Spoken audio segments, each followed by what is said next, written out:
जो कहते हैं कि अगर कोर्ट कानून बनाएगा तो पार्लियामेंट को बंद कर दो।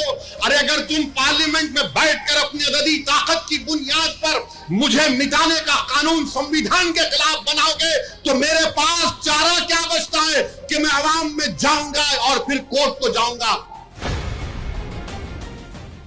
हम कोर्ट को गए, आवाम में भी जा रहे हैं, नहीं कोर्ट कानून कैसे बनाएगा।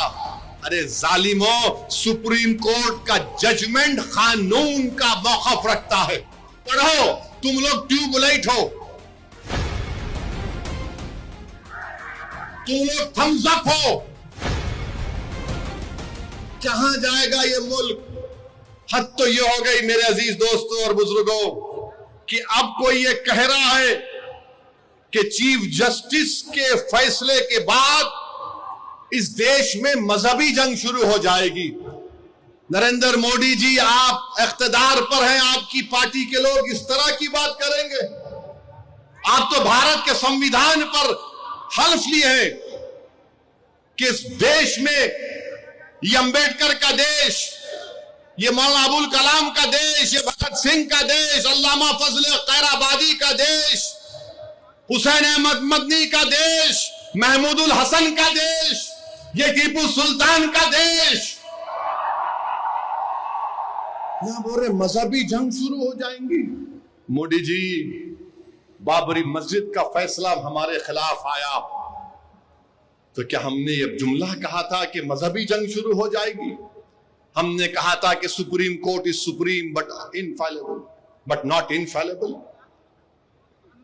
बाबरी मस्जिद को तोड़ने वालों का क्रिमिनल केस का फैसला आया, किसी को सजा नहीं हुई, हमने कहा कि मजहबी जंग शुरू हो जाएगी। 5-5 साल से बच्चों की बेल नहीं रहे, उनकी मां बाप मर रहे हैं, मर गए हैं, हमने ये कहा कि मजहबी जंग शुरू हो जाएगी। CAA का कानून है, हियरिंग नहीं होती, क्या हमने कहा कि मजहबी जंग शुरू हो जाएगी?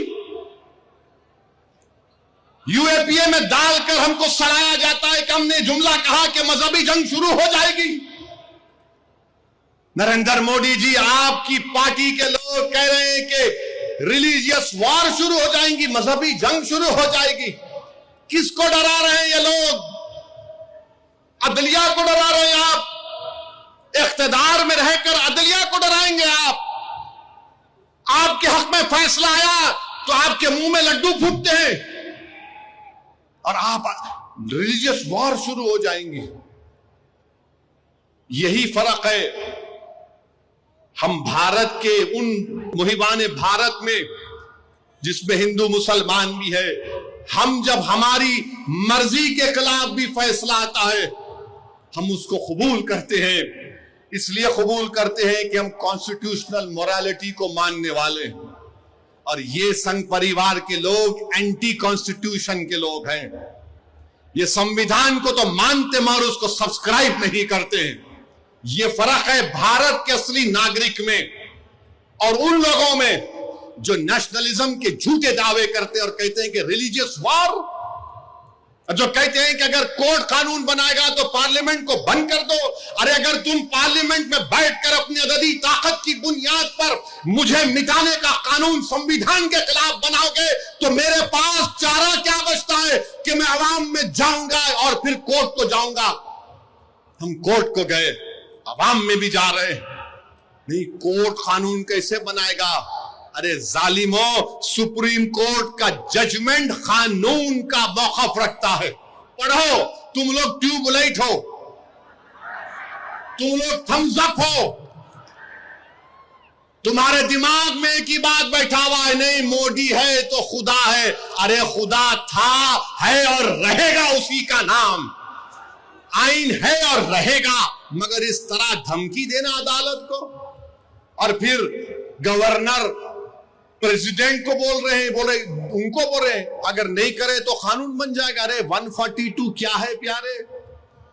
142 आइन का बनाने वाला अंबेडकर है। अंबेडकर में तुम्हारे से ज्यादा दूरअंदेशी थी। आप ये बोल रहे हैं कैसा बनाए, वो कैसा बनाए, हम ऐसा कर देंगे। मगर मेरे अजीज दोस्तों और बुजुर्गों, बीजेपी आइन पर एक फ्रॉड कर रही है और डरा रही है। रिलीजियस वार की धमकी बीजेपी दे रही है। मिस्टर मोदी, कौन रेडिकलाइज हो चुका है बताओ आप?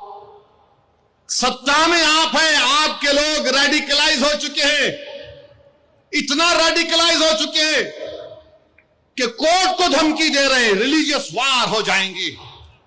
मोदी जी, अगर ये धमकी देने वालों को आप नहीं रोकेंगे, देश कमजोर होगा और देश कभी भी माफ नहीं करेगा। आज सत्ता इख्तिदार आपके पास है, कल नहीं रहेगा इंशाअल्लाह ताला, कल नहीं रहेगा इंशाअल्लाह ताला।